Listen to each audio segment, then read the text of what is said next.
і в засобах масової інформації, безпосередньо у спілкуванні з вашими лідерами, духовними лідерами, політичними лідерами, моральними лідерами, що Україні, в лоно України Крим повернуть кримські татари в асоціації з світовим рухом кримських татар.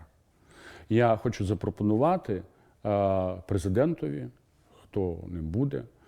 Я вже це зробив через відповідні, скажімо так, шляхи Петру Олексійовичу, щоб він виступив з ініціативою в Києві скликати Всесвітній конгрес кримських татар. Для того, щоб світ побачив, що Україна покладається на кримських татар, бо це є ваша батьківщина.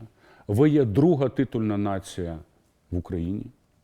Титульна нація – це та, яка згідно документів ООН є корінною нацією, корінним народом і має право на назву своєї держави. Ніяка не Кримська автономія, ніяка Кримська республіка. Крим. Державний устрій Криму, те, що пишеться зараз в Конституції, те, що от ми пропонуємо робочій групі, це територіальна національна автономія. В межах всього Криму і відповідних вод, які омивають Крим, столицю в Бахчисараї. Історія України і історія вашого народу, вона досить схожа.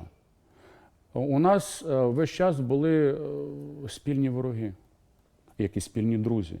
Не було безконфліктних ситуацій в історії і спілкуванні і наших двох народів. Але коли вони були разом, перемога завжди була гарантована.